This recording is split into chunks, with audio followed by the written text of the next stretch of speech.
So we have an incredible panel lined up today, thanks in part to the wonderful Crypto Girls Club.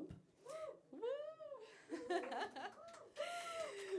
We are a community of a very diverse group of women from all spectrums of tech savviness and different backgrounds, and just we're happy to help onboard people and, you know, have professional conversations and all sorts of stuff. So absolutely look up for the Crypto Girls Club events as well. And today we are talking about, where is the metaverse headed? We have our amazing guests, Elis, Carina, and Anastasia, or do you prefer Mimi? I prefer Mimi, yes. Mimi. We're gonna just start with a really quick round, maybe give a few words about yourselves, and yeah, give a little introduction. Should we start with Mimi? Sure. Hello, as you can see, my name is Mimi Mitina. I'm a Berlin-based singer-songwriter and music NFT artist, and also, as my daytime job, I'm doing also community management for Lift 99 DAO. So yeah, I'm super happy to be here. Thank you so much. Hi everyone, I'm Carina. I'm the founder of Elves and Trollz. We are a Web3 marketing and design studio here from Berlin. And we aim to make Web3 more accessible and more understandable for everyone. And that's actually probably the future of Web3, hopefully. So yeah, that's what I'm mostly doing.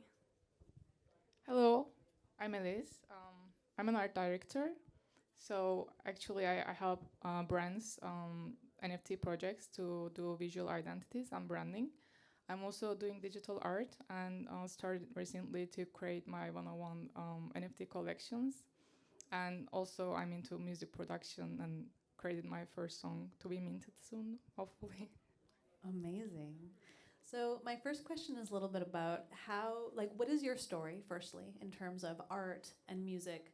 And also, how have you combined that with Web3, NFTs, and the metaverse? Mimi? Sure, that's a really good question. I've been doing music since my whole life. I was doing music since I'm 5 years old, and I was studying opera singing, so I was like IRL musician, and I was also doing community management for some projects part-time, so I was kind of mixing both of these paths as being a musician and a community manager. And at some point I got into crypto, 2018, I guess, and 2021, it was the time that as I found out about Dogecoin community. I don't know if anyone of you hold some Dogecoin. Hello, to the moon. Anyway, so I found out about the community and I really felt really welcomed, and it started with the Reddit, and I got inspired by it, and I wrote a song about Dogecoin. Which eventually, maybe some of you have been there a year ago or 1.5 years ago and you know about it, but this song went viral eventually and Elon Musk reposted it.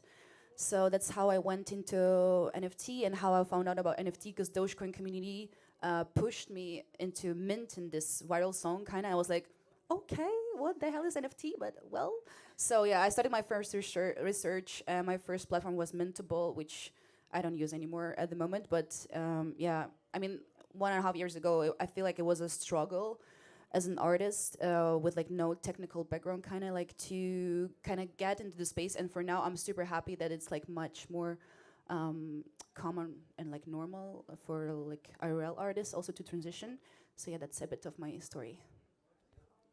I can heavily relate to that because my first touch points were not NFTs or Metaverse at all. It was more the blockchain technology because of my co-founder and boyfriend. He's a hacker and a developer. So I was in constant touch with this technology and I was super, I liked it, but I thought this whole thing is just about technology and I have to be a developer to enter the space and to come up with ideas. And yeah, sometime later, I saw there's a huge community arising with NFTs and Metaverse, and one of my first events attended was Crypto Girls Club.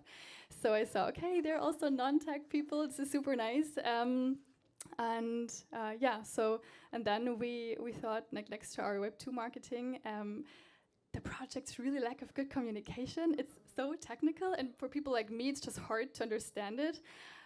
So that's what we're trying to make it to lower the barriers and to make it easy to understand. And so hopefully one day my mom can mint an NFT without my support. So yeah, that's kind of my story.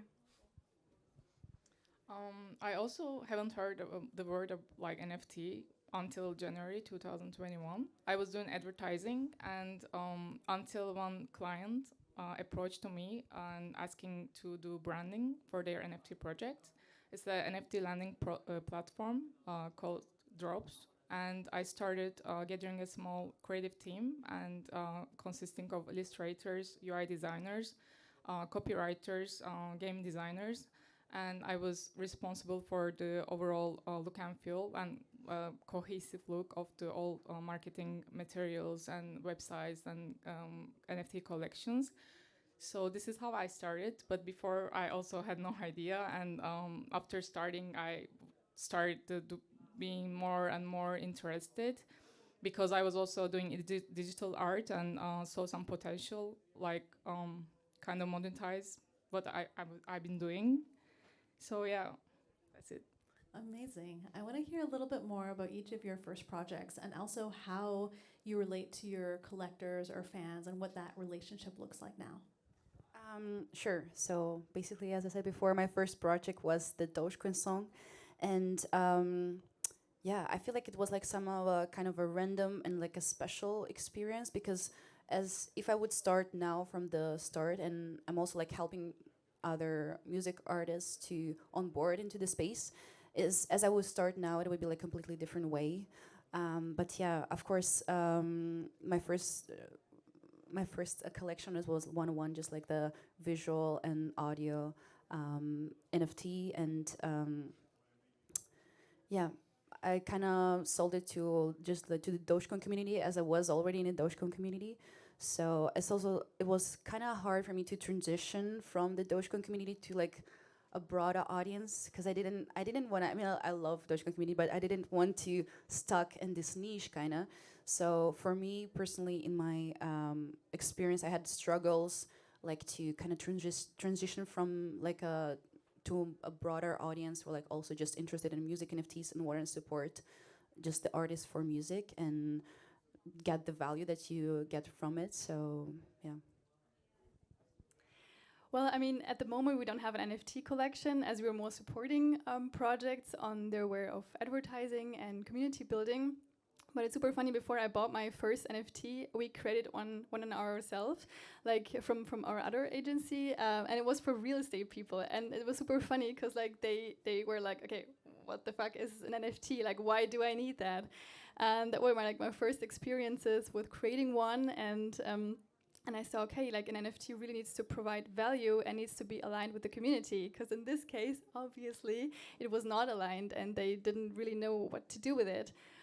So yeah, like it got better when we like entered Web3, and here like everyone was open to it and was interested. But anyway, I think it's super important to understand the community you're dealing with, like what kind of struggles do they have, what's important for them, what kind of budget do they willing to pay for your NFT to create that bond. And yeah, that was the learning we had.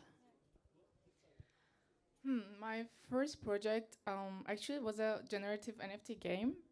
So again, we were supposed to create I think 10,000 profile pictures for an NFT game, and I was responsible again to like creating the layers and following the process together with illustrations, deciding on the style of the illustrators, creating artboards and briefing the artists. And it was kind of fun, but we learned a lot on the way because, I mean, there is no rules how you start and how you develop this from the start, but it's also very helpful to just get into it and start like digging more and more. Yeah. So as a lot of us know, a lot of how we interact happens online and also this kind of relationship building. So I'm kind of curious to learn about what kind of channels you use to interact with other creators and also sort of a fan base, or how you sort of see this marketing side in the Web3 space. So for me, obviously, the main platform is Twitter, but also Discord. But yeah, I kind of feel like I wish it would be also like transition to some of the Web3 alternatives and wouldn't be like influenced by Elon Musk or whatever and all of these crazy people that, you know, they decide just like one day, okay, we're closing the platform, and you lose all of your community, of course. So I hope soon the transition will come and like more of the masses will go to, I don't know, Twitter alternative and like a decentralized alternative. But yeah, for me, it's like obviously Twitter Spaces. You have to. I mean, I also come like for. I think it's like a bit more different than like music NFTs and like traditional art NFTs. It's like a kind of a different strategy because I feel music NFTs are also the next level underrated. Even though NFTs are underrated in per se, you know, but like music NFTs is like the next level where you also need to educate your community and your audience on what are you getting with. For example, I don't know, you get like lifelong entrance to your live concerts, or you get free airdrops, or etc. etc. So yeah, but the most important platform to communicate for me is obviously Twitter and Twitter Spaces, and be like interactive and showing up actually every day. You have to like, I don't know, either you have to host your own spaces or you have to be on someone else's spaces because yeah, people really need creators. Like the audience, I feel like a Web3 space is a new space and it has so much potential for creators because there are not so many at the moment. So you have to like be the pioneer and kind of catch this way where you can like, you know, educate people also. So yeah, for me it's like Twitter, Discord, sometimes Reddit, not so much. So yeah. I do agree, like Twitter, 100%. I have the same experience. Also, Instagram is coming up more and more. Like, more Web2 people are also entering Web3 and the whole NFT scene. So, and I think Instagram is a very nice channel for showing NFTs or like doing small reels, or also for interacting with your community via live sessions or in your story. Like, the platform is like giving a lot of like possibilities to interact with your community. So Instagram and Twitter is really interesting. For music NFTs, I also see TikTok coming up, so this is definitely interesting. And for community building, like Discord, 100%, and Telegram. But what I also see, like, I'm not sure if everyone can relate with that, but whenever I open my Telegram, it's just exploding, and it's very confusing to stay like up to date. So I think artists or Telegram like chat owners need to take care of better like leadership and to think about really providing value in their spaces. So yeah, like it gets a bit more organized, but in general, like community building on Telegram and Discord mainly. Yeah. I second all of the platforms you mentioned. For actually NFT generator, NFT game community, we were also using a lot of Discord, Telegram, and Twitter Spaces. But as an artist, for me, I also use YouTube and watch a lot of like how to create NFT tutorials, which actually Adobe got into making a lot of this kind of videos. And you are also learning lots of new features they are releasing. One of the latest one, for example, is in the beta version about content credentials. Now, actually, you can while exporting your digital art, you can put a signature of actually it belongs to you, and it can prevent these problems in the, for example, OpenSea about the ownership. So yeah, I'm following this kind of news on YouTube and some other like tutorial platforms, I guess. Thank you. So the topic of our talk is where the metaverse is headed. And I would also be really interested to hear how what is your idea of the metaverse and how you engage with it? What is your relationship to it with your own work, your projects, etc., or even personal interests? So actually with the metaverse, I would say I had like a few concerts there with the community, which was super much fun. Also, I was like attending a few of the parties of like other music NFT artists. So definitely like music NFTs, it's like one of the user cases that you can have on any metaverse platform.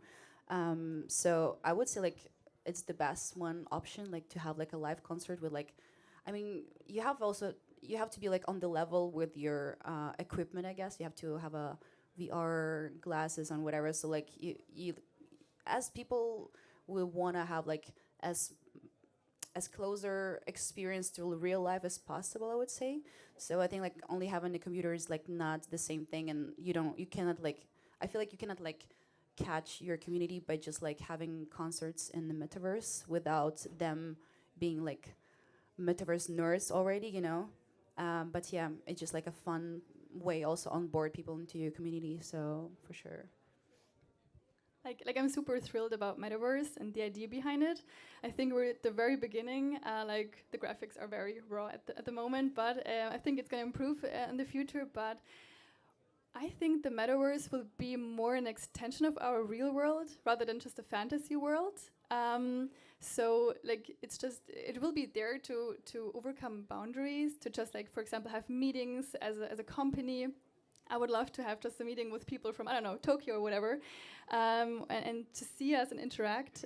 Or, I mean, imagine we go to an art gallery in Tokyo and we see an amazing art piece and we just buy it and then it gets delivered to our real world house. So we could really connect both worlds, the real world and the metaverse. And that's, I hope it goes into that direction. I think it's super fascinating and it's super cool to hear that you already had concerts there. This is, yeah, super nice to hear. I'm also very excited about where it's going, and I think more and more people involving in it. And I hope to see artists are becoming like bigger players in the industry. I also actually wish Web3 like technologies also get into advertising world a little, because there are incredible talented designers and artists in advertising. And for example, when agency is making a campaign for a brand and brand uses it for the next year, the brand has to pay a fee to the agencies, but there is no way to track it for the designers, actually, for the idea makers to make some profit from it. So if there will be some like smart contracts to label who is working, which creative people are involved in the project, the share can automatically be like shared between these creatives. So I'm really hope in advertising there will be more and more cases like this. Absolutely. So we do have the opportunity for a few questions in case there are any hands in the audience. It's very bright up here. Oh, there's a question.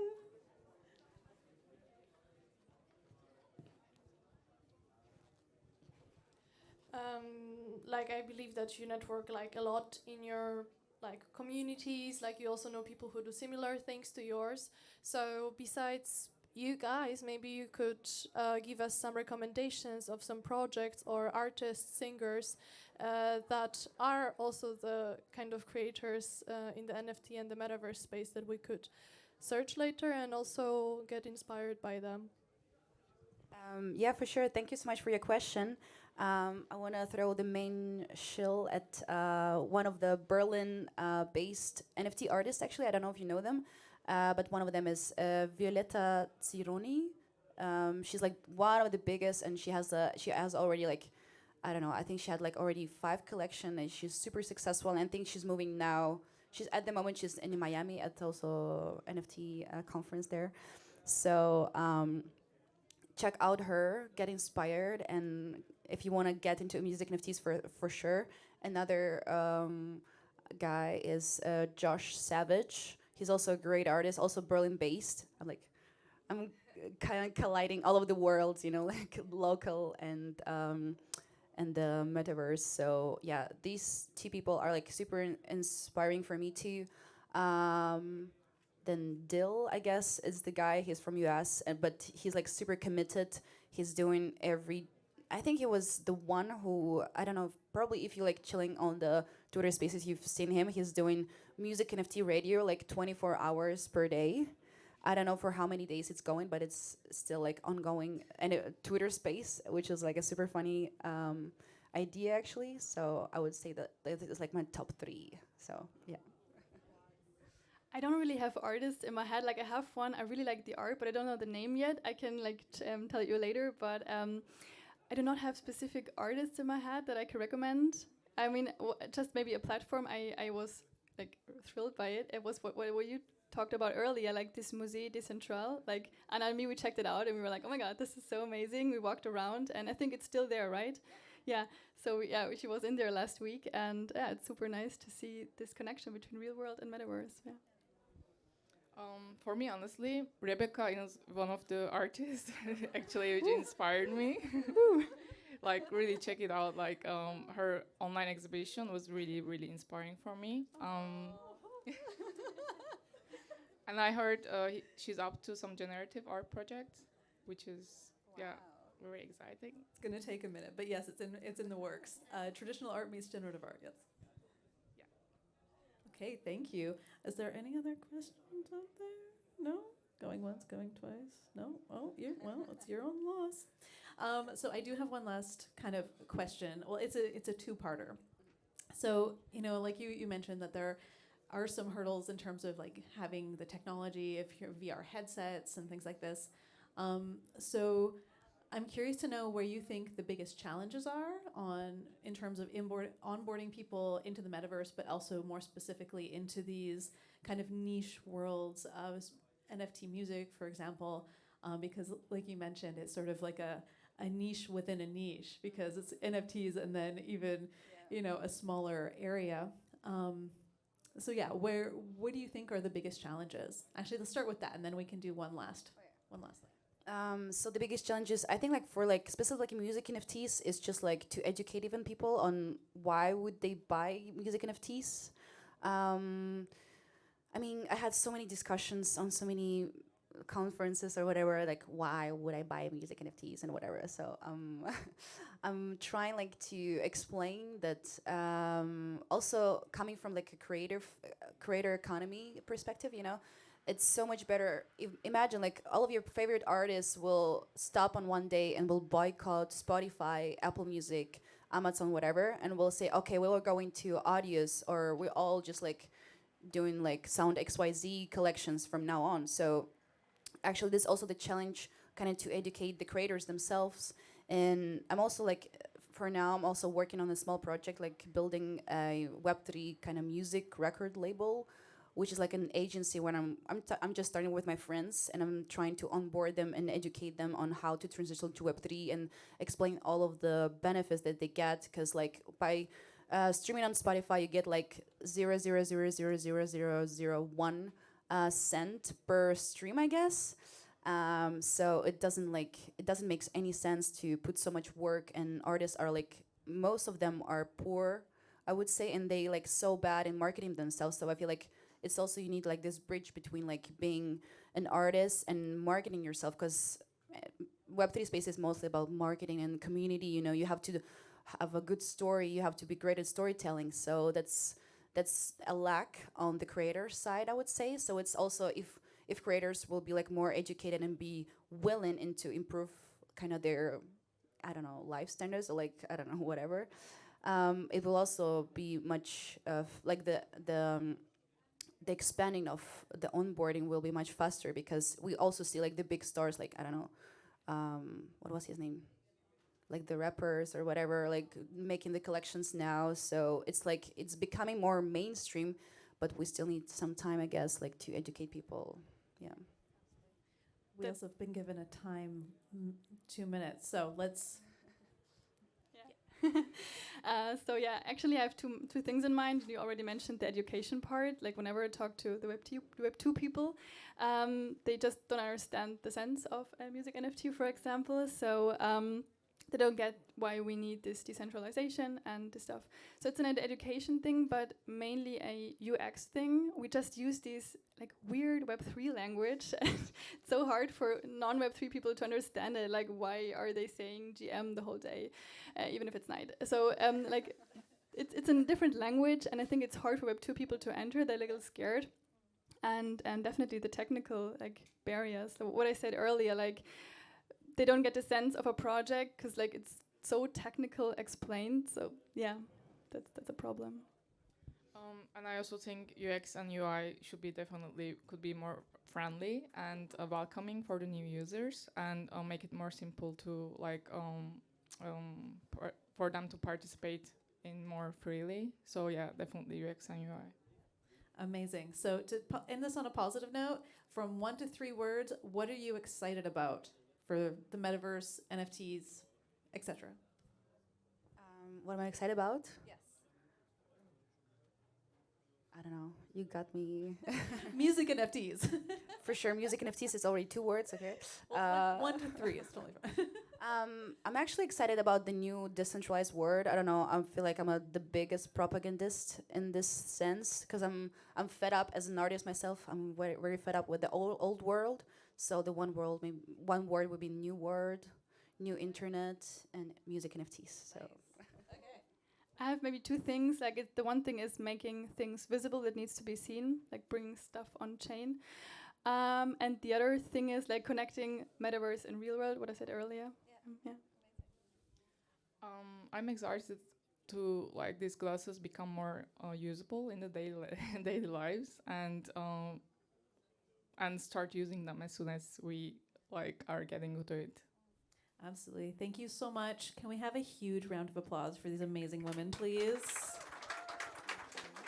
Thank you. Thank you very much. Thank you. And enjoy the rest of your afternoon.